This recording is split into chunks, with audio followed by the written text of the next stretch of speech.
قل يا عبادي الذين آمنوا اتقوا ربكم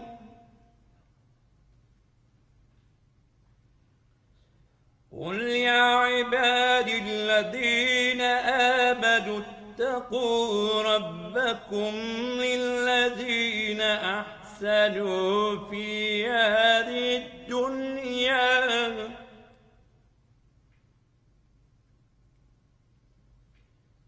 للذين أحسنوا في هذه الدنيا حسنة وأرض الله واسعة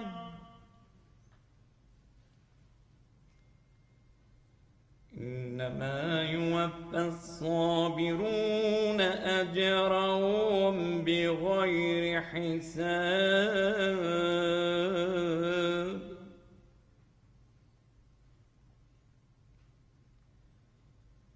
قل إني أمرت أن أعبد الله مخلصا له الدين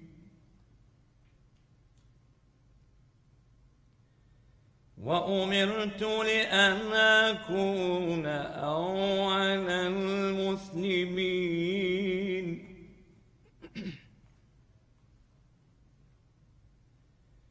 قل إني أخاف إن عصيت ربي عذاب يوم عظيم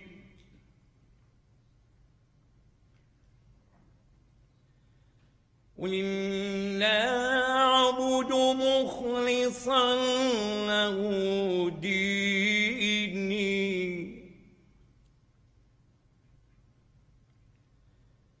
قل إني أعبد مخلصا له ديني فاعبدوا ما شئتم من دونه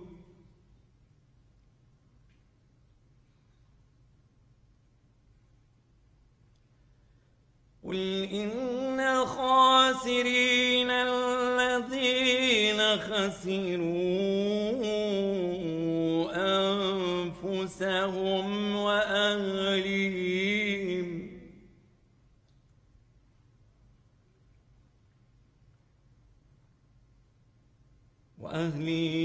يوم القيامة ألا ذلك هو الخسران المبين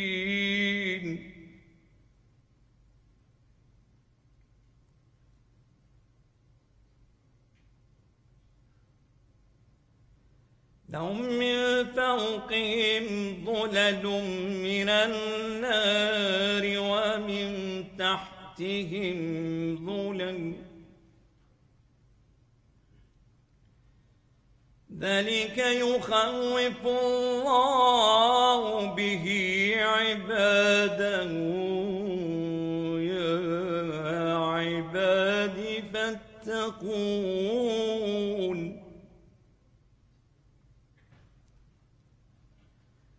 والذين اجتنبوا الطاغوت أن يعبدوها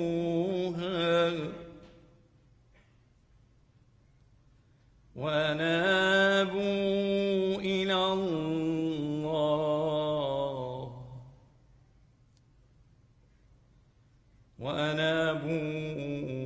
الله لهم البشرى فبشر عباد الذين يستمعون القول فيتبعون أحسنه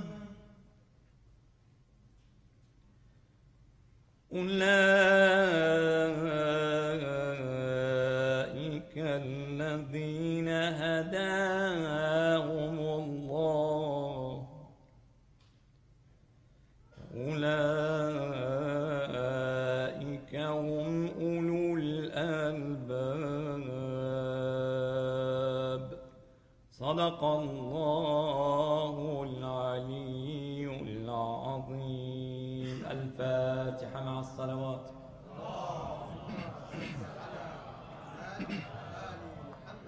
بسم الله الرحمن الرحيم الحمد لله رب العالمين الرحمن الرحيم مالك يوم الدين إياك نعبد وإياك نستعين اهدنا الصراط المستقيم صراط الذين أنعمت عليهم غير المغضوب عليهم ولا الضالين. صدق الله العلي العظيم. We ask Almighty Allah subhanahu wa ta'ala to shower her soul with His best grace and blessings, and inshallah we ask Almighty Allah to bestow the good family of our community, one of the best of our community members here, the Asai family and all the other relatives, His best patience and greatest of rewards, inshallah. And please join me again and let's recite another Surah Al-Fatiha for the beloved Sarka Khanum manager Yasai with the last salawat, please. Allahumma salli ala Muhammad wa ala Bismillah ar-Rahman ar-Rahim Alhamdulillahi Rabbil Alameen ar-Rahman ar-Rahim Maliki Yawmiddin إياك نعبد وإياك نستعين اهدنا الصراط المستقيم صراط الذين أنعمت عليهم غير المغضوب عليهم ولا الضالين. صدق الله العظيم. A couple announcements before I invite the Imam of the Center to the podium to enlighten us with his beautiful speeches as usual. As you remember, last week we collected some money, and so many, alhamdulillah, of our community members joined this very good cause that our community members initiated and performed. They've been doing this for a while, but now they started again. Last week they did a great job. Most of you saw the videos and the pictures that they had. And next week they are going to go again and provide this. And they asked me to read it very quickly with the permission of the Sayyid and all of you. It says, Quran never said if you do not believe in the Islamic faith, you're an infidel and can be put to death. Quran, Surah 2, Ayah 62, it says, surely those who believe and those who are Jews and the Christians and the Sabians, whoever believes in God and the last day and does good, they shall have their reward from their Lord, and there is no fear for them, nor shall they grieve. And there's a tradition from the Prophet ﷺ where he says, the Prophet said, feed the hungry, visit the sick, and free the captive if he is unjustly confined. Assist any person oppressed, whether Muslim or non-Muslim. And there's a beautiful tradition, you all have heard this, I'm pretty sure all the verse and the other traditions as well as this one. Imam alayhi salam, who was Prophet Muhammad's, peace be upon him, his progeny's best student and successor, said, awaken your heart to kindness and mercy for the people in love and tendencies for them. For the people fall into two categories. They are either your brothers and sisters in faith or your brothers and sisters in humanity. So I just wanted to share these moments with you, and I would like to invite the Imam of the Center to the podium with the last salawat.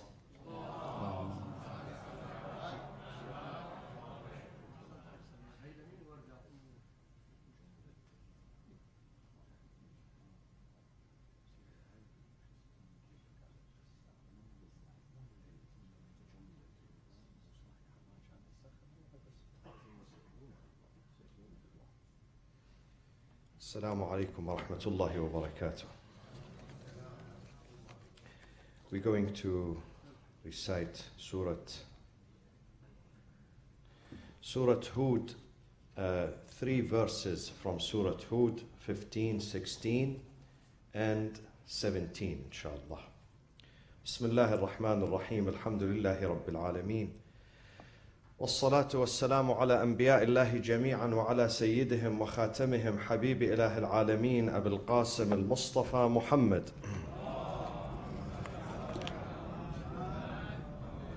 وعلى أهل بيته الطيبين الطاهرين المعصومين الذين أذهب الله عنهم الرجس وطهرهم تطهيرا. أعوذ بالله من الشيطان الرجيم. بسم الله الرحمن الرحيم. من كان يريد الحياة الدنيا وزينتها نوفي إليهم أعمالهم فيها وهم فيها لا يبخسون. أولئك الذين ليس لهم في الآخرة إلا النار وحبط ما صنعوا فيها وباطل ما كانوا يعملون. أفمن كان على بينة من ربه ويتلوه شاهد منه ومن قبله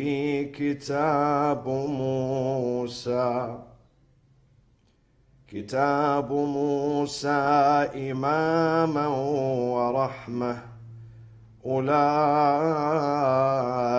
يؤمنون به ومن يكفر به من الأحزاب فالنار موعده فلا تك في مرية منه إنه الحق من ربك ولكن أكثر الناس لا يؤمنون.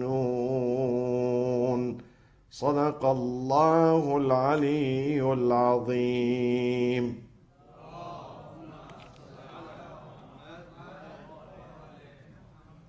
There are two perceptions of this life, two ways of understanding this life. There is a group of people who understand this life as being the ultimate destination. This is the beginning and this is the end, and there is nothing beyond that. Nothing beyond that. Whatever they tell you about after death, they say it's superstition. It's a myth. It's an irrational belief. Nothing is beyond and after this physical, material life. Many people believe in this. The second group believe that this life is only a connector. Connects two places together, two abodes together. It's a connector. It's a bridge. And therefore we pass over the bridge. It's called an overpass. We don't stop. We can't stop on the bridge. It's too dangerous. We have to move. Look at yourself. You can't take a break in this life. Look at your age. Remember the day you were born and you went to the elementary school and then middle school and high school and college, and the day you got married, the day you got your first son or daughter. It's like a dream. So there is no halt. There is no stop. This life is moving. Can you feel the week, the 7 days? You can't feel it, neither the month nor the year. When did 2007 begin? The other night. 2011 is coming soon. what did I say? See, this is a proof that we even do not remember the year. We barely remember, try to say 2017 and then 2018 and 19 and others they come. This means that we are moving to the final destination. This life is only a connector. The first group who see nothing but this lower life, they put all their effort and energy in the investment in this life. Because they don't see any other realm beyond this. This is their main goal. For them, this life is limited and confined in materialism. There is no room for ma'nawiyat. It's only about maddiyat.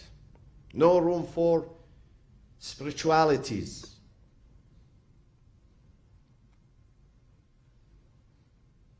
And this is why this verse in Surah Hud, number 15, Man kana yuridu al-hayat ad-dunya.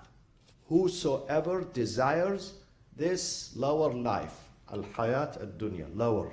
Dunya from the lower one, the short one.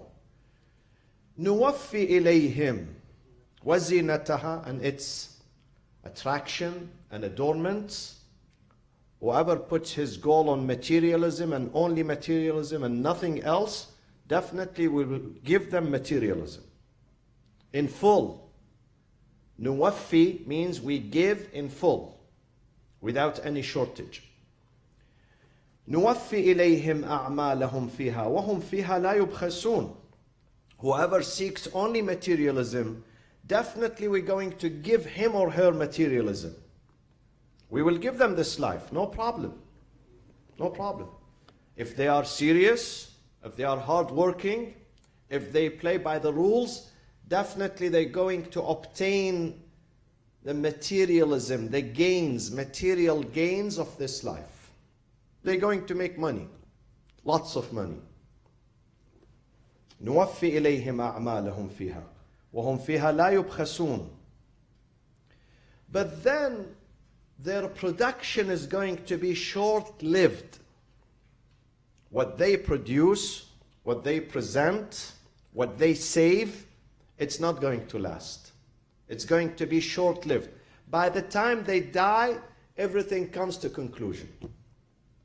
The wealth that they accumulated and they focused on is not going to help them after death, because their only focus was just this life, materialism, nothing else. They enjoy it as long as they live. The moment they die, they lose everything. While the second group, if people, they seek the akhirah, they enjoy this life, but at the same time, their aim, their final goal and ultimate goal is that one, not this one. وَلَا تَنْسَ نَصِيبَكَ مِنَ الدُّنْيا. Definitely they should not forget about their share here. They have to have a decent life here. مَنْ لَا مَعَادَ لَهُ لَا مَعَاشَ لَهُ. The one who does not care about his living here, he doesn't have a decent living here, he cannot make a decent living there too. So you cannot abandon this life. God does not want you to live in a shelter or be a homeless. No, definitely this is not his aim. He says you may lead, you may have a decent life here, but don't be attached to this one, because soon you're going to depart. We're going to send you somewhere else. That is the real life. So if you invest, you have to invest 90% of your energy, your work, your deeds, your efforts for the next one. Maybe you take 10% here, but 90% send it elsewhere. Save it for the next one. Through what? Through helping others. While you live, try to provide living, decent living for others. Relief for others. Help for others. If you put others, then definitely you're going to enjoy this life and you're going to invest for the next one too. Now, there is a very important question here. How can we distinguish between the work that is material, maddi, and the work that is ma'nawi, spiritual? How can we distinguish? How do we know that this is only for this life, but the second one is for this life and the hereafter? How do we distinguish between them? We distinguish through something very important. We all have it. We all have it. We don't need to go and ask others about it. We have it. It's inside us. It is inside our thoughts. It's here in your brain. You carry it with you. And that is the intention, the niyyah. What is your intention? When you do this act, what is your intention? Is your intention just yourself, to serve yourself, to help yourself, or to help others? If our intention is only to serve ourselves and we don't care about others, we put ourselves before our communities, before our societies, before our people, before our families, then we become very selfish. Then we think only in terms of materialism, material gain, nothing else. But if we think of ourselves and others, the society, I belong to a community, I belong to a group of humans, people who have soul, people who have mind, people who have hearts, people who have aspirations. I'm not an animal. An animal can think of food, only food. But an animal does not have other aspirations. But we, the humans, we were not created to eat. Yes, we eat to survive, but our aim is not to eat. We eat to work, to produce. We don't work to eat. This is wrong. You eat in order for you to give, to help, to serve. But you don't live to eat. We don't live to eat. This is not our goal. We have aspirations. We're going to be resurrected. We're going to be again. We will be resurrected and come back again, and there is another life waiting for us. So if we put the society before ourselves, this is a strong indication that your work is spiritual and moral, not material. Whatever you do, this is moral. You are thinking of protecting your community, your society, the people around you. Be a moral being. This is the difference. The second difference, so the first difference is the niyyah, the intention. What is your intention? When you open a business, when you go to work, when you leave your house, what is your intention? Just yourself or others? Simple examination. You can answer it yourself. It's a self-examination. We examine our intentions. If your intention is to help others, then you are a moral being. Then your work is not just material. Your work, true, it's material, but it has spiritual aims and aspirations and goals. The second difference between a material work and a spiritual work is what? Is that we learned from the history of mankind, from many stories, many experiences, many incidents around us, that only material gains, they don't last forever. They come to conclusion. When you just work for yourself, that work is not going to last forever. But if you work for God and the humanity, that one is going to live forever. That one is going to stay forever.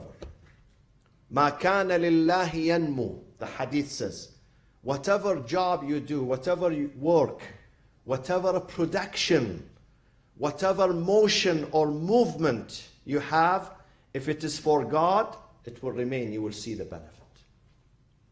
Even after our departure, we will see the benefit. But if we work for ourselves, just ourselves, we don't care about the humanity, then that one will come to conclusion. Each and every person of us, my friends, my brothers and sisters, each and every person of us should think of how life is going to remember us after our death. It depends on us. Sometimes we can write and type our eulogies ourselves, not people, we. And people read it after our death. We do it ourselves. Do you want people to remember you as someone who always put the society before himself, who always rushed to help people who are distressed, people who are lost, people who are confused, people who have been abandoned? This person was always there. We see him always there. Do you want to be remembered like that? Or do you want to be remembered by nothing? Hundreds of people, thousands of people, they die every day. No one remembers them. Gone with the wind. Nobody remembers them. Very few are remembered. Very few are remembered. Those of you who puts others before themselves. Those of you who believe in sacrifice. They practice sacrifice. Every day is a day of sacrifice for them. Every day is a day of opportunity to progress morally, spiritually, ethically. They grow. Every day they grow. Every day they grow. Those people are going to be remembered. History is going to remember them. So we should think seriously now of the legacy we're going to leave behind. Your legacy is very important. Live in a way that people are going to remember you with goodness. People are really going to miss you. They really miss you. You leave a huge vacuum in your community, in your society. This is the difference. God says, for the first group who put themselves first, we're going to give them in this life. God is not stingy. God says if you work hard, even if you don't believe in me, you're going to be successful, but only in this life. But then number 16 says, أولئك الذين ليس لهم في الآخرة إلا النار وحبط ما صنعوا فيها وباطل ما كانوا يعملون. You come to that life empty-handed. Because your aim was not that life. You did not even think of that life. And God is just. God is just. God, like a teacher, principal of a school. Some students are hardworking and serious. Some of them are lazy.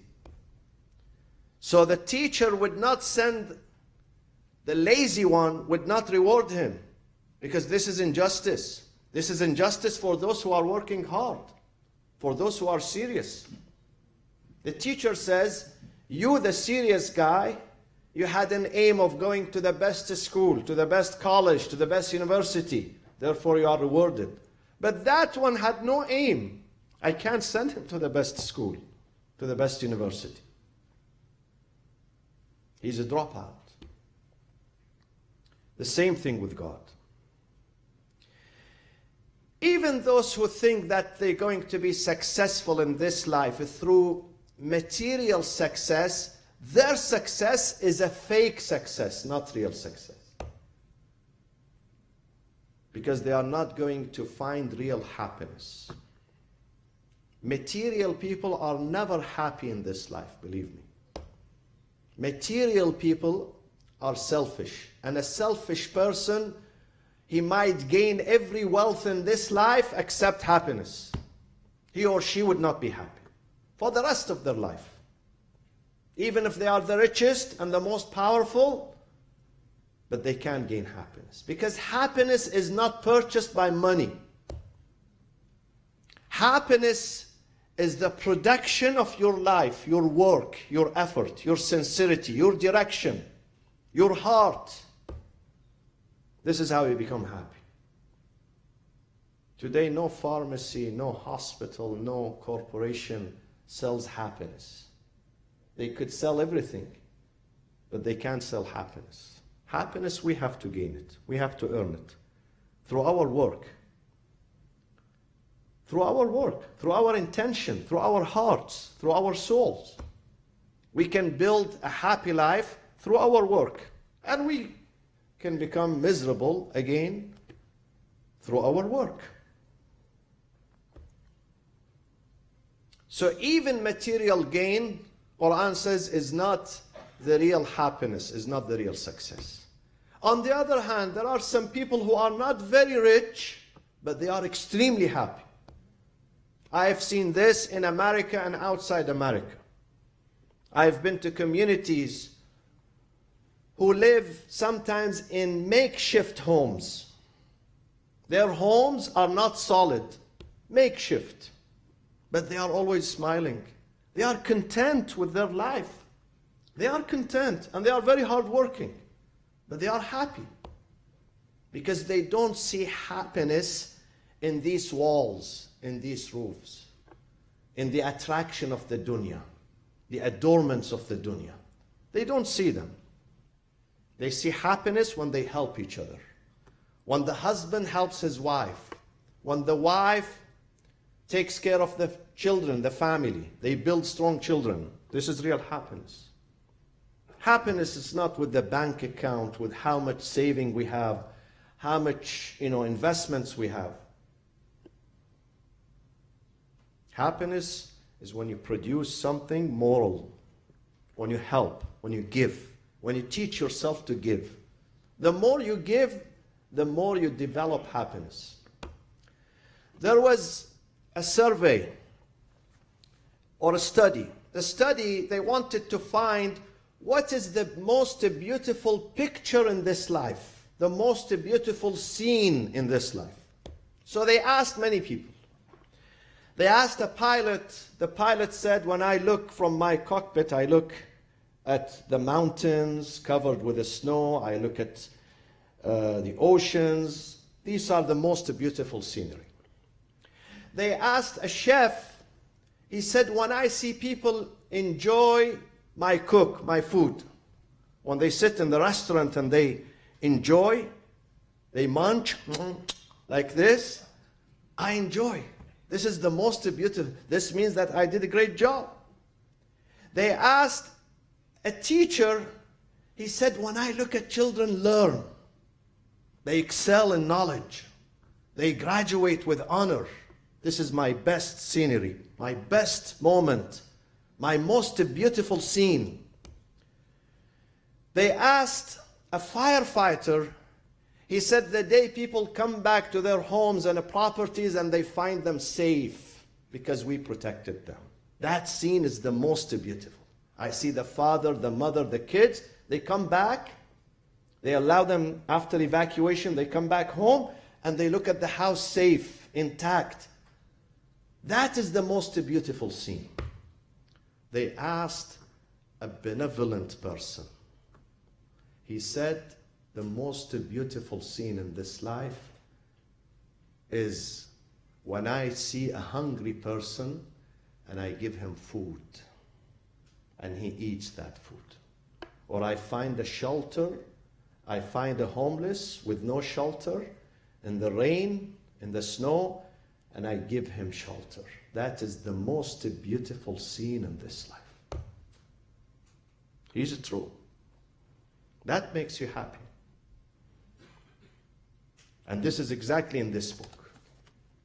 This sentence that this man said, it's in this book. وَمَنْ أَحْيَاهَا فَكَأَنَّمَا أَحْيَا النَّاسَ جَمِيعًا. When you save a life, save it physically or morally. When you save a life, as if you have saved the entire humanity. God gives you the credit of saving the entire humanity. وَمَنْ أَحْيَاهَا فَكَأَنَّمَا أَحْيَا النَّاسَ جَمِيعًا. We should teach our children to be savers of others, builders of others. Teach your son and your daughter not to be selfish. Teach them to work for the betterment, for the advancement, for the happiness of those who are around them. How many people you make happy every day? It depends on your moral capacity. You don't have to be very rich. Neither you have to be very knowledgeable, nor you have to be very influential. You don't have to be the mayor of Irvine. Through your own capacity. Sometimes you make them by giving them food, sometimes by giving them a smile, sometimes by greeting them, sometimes by checking on them. Yesterday I read a survey